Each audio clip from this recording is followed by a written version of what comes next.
ဒီမြင်ကွင်းလေးကတော့ကျုံတော်ရေတကောမှာမြင်ရတဲ့မြင်ကွင်းလေးပါ view လေးကလည်းတော်တော်လေးလှပါတယ်ကျုံတော်ရေတကောကဖတ်အံမြို့မြိုင်ကြီးငိုဒေတာမှာရှိပြီးတော့ဒီကျုံတော်ဘက်ပေါ့နော်လာလို့ရှိရင်တော့တောင်ဆင်လန်လေးတွေကိုလာရတယ်။သူက2လမ်းရှိတယ်ရွှေကုန်းဘက်ရေလှိုင်းပွဲဘက်ရေပေါ့နော်။လှိုင်းပွဲဘက်ကတော့လမ်းပို့ကောင်းတယ်ပေါ့။ဒီကျုံတော်မြောက်ခင်နားလေးကတောင်တက်တောင်ဆင်းလေးရတယ်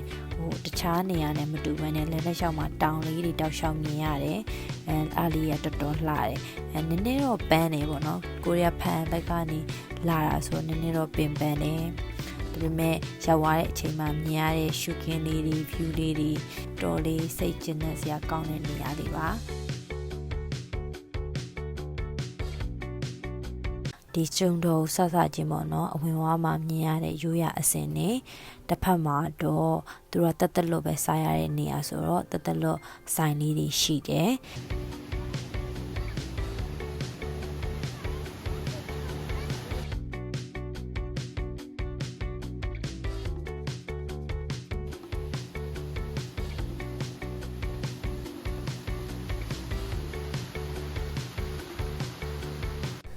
ရေကြည်ချက်ကတော့ဟိုးအောက်ကိုတော့မြင်ရပါတယ်เนาะဒီမှာငါးကလေးတွေကအစ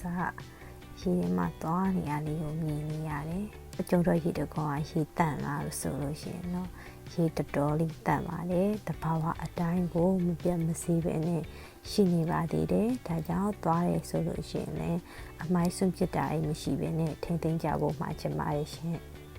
ရှောက်လန်းတိုင်းရှောက်ရမယ်ဆိုလို့ရှိရင်တော့ရေတကုန်းအကြီးကြီးတွေ့ရမယ်ပြီးတော့ဓပုံရလို့ကောင်းနေ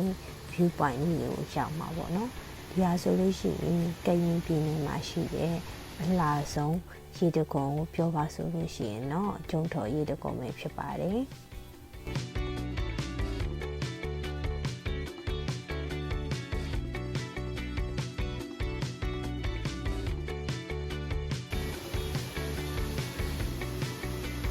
ရေစီးတန်နဲ့မိုးရိပ်မှာဆိုရင်တော့အနေရများတယ်ကိုရီအဖွဲကတော့အဲ့ကြောက်တုံးကြီးတွေရဲ့အောက်ပြားတီကိုတွားပြီးတော့ရေစောခဲ့ပါတယ်အောက်မှာကြောက်တွေရှိတော့လူတော့မနေဘူးပေါ့နော်ဒီနေရာလေးကဆိုရင်ဓပုံရိုက်လို့တော်တော်လေးကောင်းတဲ့ view point ကြီးပေါ့နော်အဲ့နားမှာဓပုံရိုက်ခဲ့ကြတယ်တက်လွတ်နေဖြစ်တဲ့အတွက်ကြောင့်မို့လို့ငါးတွေကလည်းတဘာဝတိုင်းရှိနေပြီးတော့အကောင်ကြီးတွေမှာအကြီးကြီးတွေပဲကလေးလေးတွေရောင်းနေစီကနေပြီးတော့ငါးစာဝယ်ပြီးတော့ကျွေးလို့ရပါတယ်ရေကလည်းကြည်ပြီးတော့ငါအကြီးကြီးတွေကဟိုးဗမျက်စိတစုံအထီကိုမြင်နေရတယ်အမိုက်မရှိဘဲနဲ့ဒီလောက်တန်ရှင်းတဲ့ရေတခွန်လေးမြန်မာနိုင်ငံမှာရှိနေပါတယ်ဒီနေရာလေးကတော့စောစောတော့ငါးစာကျွေးရဲ့နားမှာရှိတဲ့ဝါးသားလေးကူးလိုက်လို့ရှိရင်မြင်ရတဲ့ဟိုပကန်းကနေရိုက်ထားတဲ့မြင်ကွင်းလေးပေါ့နော်အပြန်လန်းဆိုလို့ရှိရင်တော့အခုလိုမျိုးလေးပေါ်ဝင်ရင်းနဲ့ပြန်ခဲ့ပါတယ်ကျေးဇူးတင်ပါတယ်ရှင်ဒီ move ကဗီဒီယိုလေးကိုကြိုက်နေတဲ့ရင်တော့ like and subscribe ပေးခဲ့ပါအောင်ရှင်